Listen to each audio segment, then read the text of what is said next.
Maka ketika dia berbicara tentang satu tema tertentu, itu dikupas habis oleh Gus Baha.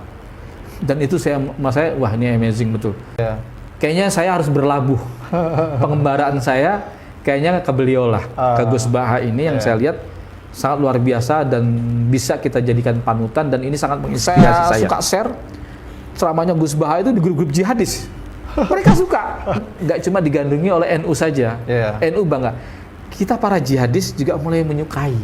Kita datang, kita sebagai para mantan Wahabi takfir, mantan teroris yang pernah membuat resah gaduh di negara ini, kita kembali. Ini bukan podcast katanya, tapi dari sudut pandang pelakunya. Baik, Bang Sopyan, tadi berkali-kali saya dengar ngutip Gus Baha. Ini Gus Baha ini siapa sih, ya kan? Jadi penasaran juga. Tapi sebelum itu, Gus Baha itu pasti dia tokoh NU, ada Gusnya ya, dia anak kiai pastinya. Gus Baha itu siapa coba? Saya ingin tahu ininya. Pertama, beliau putra daripada Kiai Nur Salim.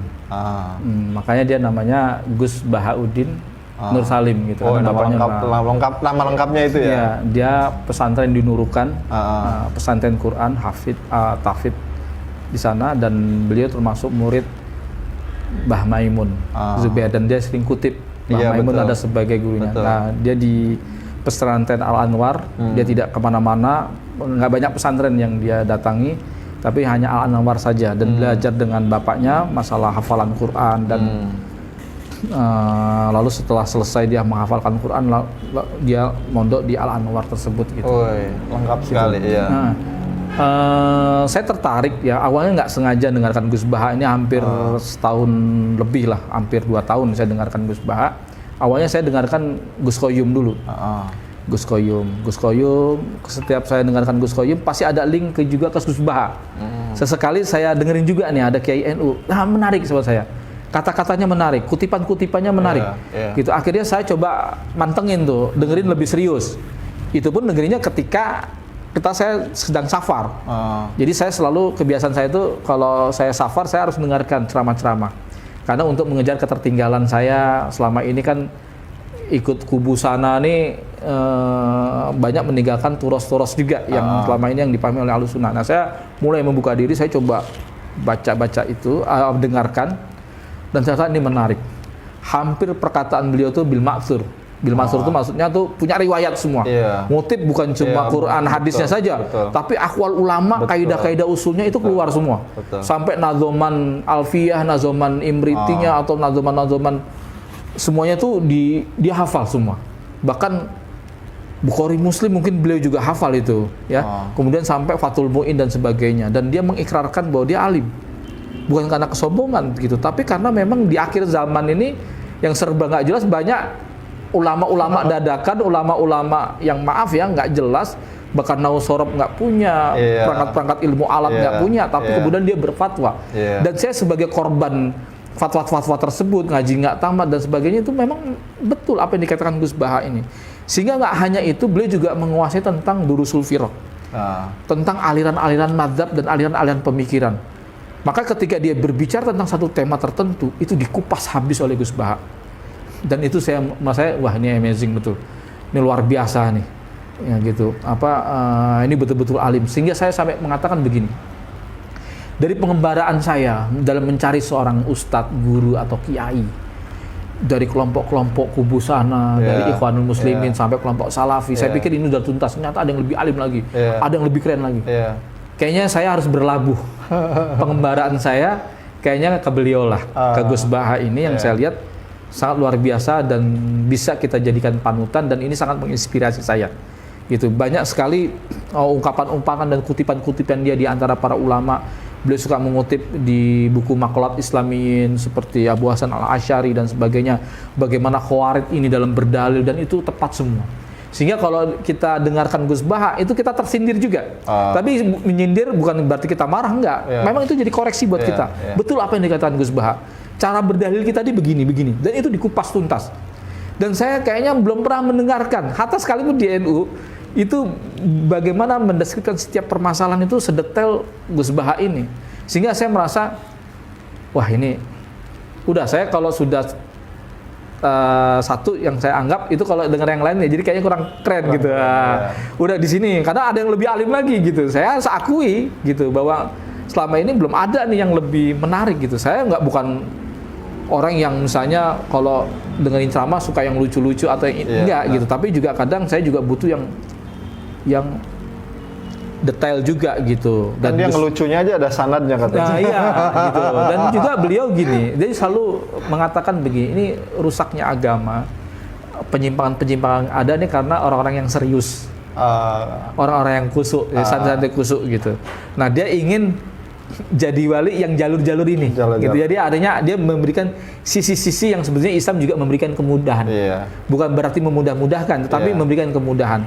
Makanya dia cerita bagaimana ada seorang wali jadi wali karena nggak melaksanakan sholat qobliyah dan ba'diyah, karena fil hadis Arabi, ada Arabi yang katanya dia, ya Rasulullah saya menanya tentang ini, sholat ini nggak ada tambahnya, yang cukup nggak ada. Saya akan melaksanakan dan tidak akan mengurangi dan tidak akan menambahkan. Kata Rasulullah kalau ingin melihat penduduk surga, lihat dia. Jadi begitu mudahnya mendeskripsikan gitu. Dan dia juga menyindir kita begini, bagaimana mungkin kata Gus Baha, orang yang sudah 80 tahun, 70 tahun kafir hanya gara-gara satu kalimat saja yaitu la ilaha illallah, kemudian cuma gara-gara salah matok jatuh kafir dia. Nah ini kan menyindir orang-orang takfir, orang-orang Wahabi takfir ini. Saya Wahabi, saya tambahin takfir ya, bukan karena Wahabi ada juga yang nggak takfir gitu. Saya bicara yang takfir, itu suka memandang setiap dosa itu dalam satu derajat, dalam satu hukum. Walam yarol iman ila martabatun fil hukmi gitu. Tidaklah mereka melihat keimanan itu seperti satu derajat di dalam sebuah hukum. Jadi kalau orang Islam lalu kemudian dia melakukan amalan kekufuran atau kesyirikan, maka sudah otomatis gugur keislamannya. Maka dia kafir. Padahal tidak setiap orang yang melakukan cabang-cabang kekafiran, ya kan, itu otomatis dia jatuh pada kekafiran. Gitu. Demikian juga ketika ada orang melakukan cabang-cabang keimanan, lalu otomatis kita sebut sebagai seorang yang beriman gitu. Nah, cara-cara berdalil kelompok-kelompok Wahabi takfir ini banyak disinggung ya oleh Gus Baha dengan cara metodologinya dia. Inilah yang uniknya menurut saya, gitu. Yang sehingga menurut saya beliau ini sekarang nggak cuma digandrungi oleh NU saja, NU bangga. Kita para jihadis juga mulai menyukai. Dan makanya izinkan. Ya mudah-mudahan saya bisa silaturahmi sowan ke beliau. Oh belum ketemu langsung ya? Belum ketemu langsung, tapi jangan dengarkan dulu. Cuma kami sedang mengatur waktu, meminta waktu kepada beliau. Mudah-mudahan beliau mau kita sowani, kita datang, kita sebagai para mantan Wahabi takfir, mantan teroris yang pernah membuat resah gaduh di negara ini, kita kembali, ya kan? Tapi kembali dengan izah, maksudnya dengan kemuliaan, yaitu tetap dengan ilmu. Dan saya percaya dan yakin Gus Baha bisa bukan mengklirkan, ya, bisa memahami kondisi kami ini, kemudian dia bisa memberikan pencerahan-pencerahan kepada kami. Dia sudah membahas tentang jihad belum sih ceramahnya? Sudah ada bahas bagaimana kesalahan para jihadis di dalam memaknai ayat-ayat itu sering disindir oleh beliau, gitu. Karena memang ketika kita karena kita ini terlalu tekstual ya, terlalu nususiin ya, orang-orang yang terpaku kepada teks itu kadang nggak melihat bagaimana makna ini apa sudah nasah, mansuh, atau muqayyad, atau mutlak, atau mujmal, atau apa, kan ada disiplin ilmu Quran. Nah kita tidak melewati tahapan-tahapan seperti itu, sehingga memaknai ayat secara literal, sehingga akhirnya kita jadi apa adanya, menyesatkan akhirnya. Gitu. Bukan berarti kita tidak ta'zimun nusus gitu, tapi harus dilihat dulu konteksnya. Betul. Gitu. Sehingga kita butuh ulama-ulama seperti Gus Baha yang menjelaskan secara detail.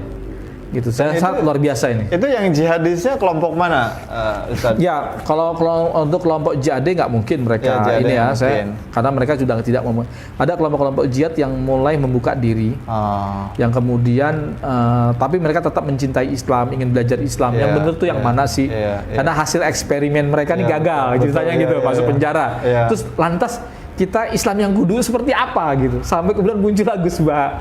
Jadi teman-teman ini menemukan, oh ini ternyata yang menjelaskan seperti ini nih. Jadi kita nih kehausan, ketemu akhirnya. Ya Allah takdirkan kita ketemu seperti Gus Baha. Dan beberapa saya tawarkan, saya suka share ceramahnya Gus Baha itu di grup-grup jihadis. Mereka suka. Wah ini majen oke. Makanya kemudian arti masuk yang nggak ditolak langsung. iya. Nah kemudian kayak ada kasus-kasus, maaf ya, politikus NU yang agak-agak manuver tersebut, agak pragmatis. Mereka nggak lagi lihat itu. Coba dulu lihat Gus Baha dulu pendapatnya. Gus Baha pasti nggak begitu. Wah jadi gitu. Ini Gus Baha ini jadikan standar. Jadi standar ya. Nah ini kan berarti sudah ada objektivitas dalam melihat sebuah persoalan. Betul. Ketika ada yang manuver-manuver yang rodo-rodo ngeselin bagi sebagian kubu sana, mereka nggak lantas melihat itu bagian daripada NU itu sendiri. Iya. Tapi mereka lihat Gus Baha dulu. Gus Baha aja begini gitu. Akhirnya ini perkembangan yang luar biasa. Mudah-mudahan lancar Bang ya. Amin, insya Allah. Dan ini Murad ini emang wali. Ini khusus atau bisa ini gak sih di iniin temuannya nanti? Saya rasa nggak juga ya, karena kan di Gus Baha juga ada santri-santri dalamnya dan sebagainya. Saya juga mereka akan pasti mengabadikan momentum dan sebagainya. Ya abang kalau mau meliput kita juga nggak masalah nih. Ini harus diabadikan. Ini sejarah betul, ini menarik gitu. Dalam catatan-catatan pengkaji soal. Iya, apalagi kalau kita mau masukin di YouTube, kalau kita ngambil dari YouTube-nya sih misalnya orang nurukan kan kita kena teguran. Nah kita harus bawa kamera juga mengabadikan sendiri, sehingga momentum-momentum yang menarik ini bisa ini. Saya rasa penting itu. Ya menarik. Saya kira itu Bang. Saya kira menarik. Udah panjang kali lebar. Tapi sebelum berakhir nih ada tes dulu nih buat Bang Sopyan. Kalau saya kasih dua pilihan Bang, lebih nyaman mana nih Bang Sopyan ini, bela agama apa bela negara? Sebetulnya ketika kita mencintai agama ini, itu tidak berbenturan dengan cinta kita kepada negara kita. Sehingga terkadang saya juga tidak mau berbenturan dengan hal itu. Karena jangan sampai kita seperti kubu-kubu yang lain, ketika kita mencintai negara, berarti kata kubu sana bermasalah dengan keislamannya. Atau ketika kita mencintai agama kita, berarti juga bertentangan dengan negara gitu. Sebenarnya itu tidak bisa terpisahkan antara kecintaan kita kepada agama, lalu satu sisi kita mencintai tanah air kita. Karena Nabi sering juga ketika dia hijrah ke Madinah, beliau begitu berat meninggalkan tanah airnya. Iya betul. Karena cinta tanah air itu fitrah. Mau kita sukses di negara orang lain itu pasti ada cinta kita ingin balik pulang kampung. Maka ada kebiasaan di setiap hari raya Idul Fitri orang berbondong-bondong pulang ke kampung. Karena mau itu fitrah. macet apapun mau macet apapun dijabanin. Karena itu fitrah. Maka saya bilang itu bisa bersamaan ketika kita cinta kepada agama kita, di satu sisi yang sama kita juga bisa mencintai negara kita. Maka untuk itulah yang dilakukan oleh Kiai Haji Hasyim Asy'ari dalam mempertahankan kemerdekaan kita. Pangeran Diponegoro, Imam Bonjol, itu karena kecintaan mereka kepada negeri ini, negeri kaum muslimin. Dan itu nggak akan bisa kita dapatkan dengan orang-orang yang berbuat ekstrim, yang menganggap ini adalah negeri kufur. Mereka nggak akan ada cinta-cintanya kepada negara ini. Karena mereka beranggapan kalau sudah cinta kepada negara, sudah pasti dia nggak akan cinta Islam. Atau sebaliknya, kalau sudah cinta Islam, udah nggak boleh kepada cinta negara. Ini pemahaman yang salah gitu. Saya rasa, saya mencintai agama dan negara ini. Ini tanah air kaum muslimin, ini negeri kaum muslimin. Kita harus jaga, rawat baik-baik, kita terus berdakwah, ya kan? Dan saya mati di sini, hidup di sini, mencari makan di sini untuk keluarga saya, dan itu tidak akan berkurang sedikit pun ketika saya berislam secara kafah gitu. Baik, makasih Bang, waktunya, penjelasannya, kesaksiannya khususnya ya.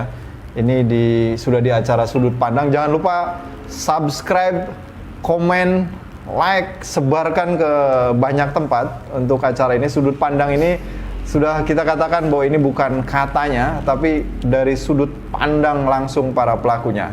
Terima kasih Bang, kita cos lagi. Wah, terima kasih dari saya. Assalamualaikum warahmatullahi wabarakatuh.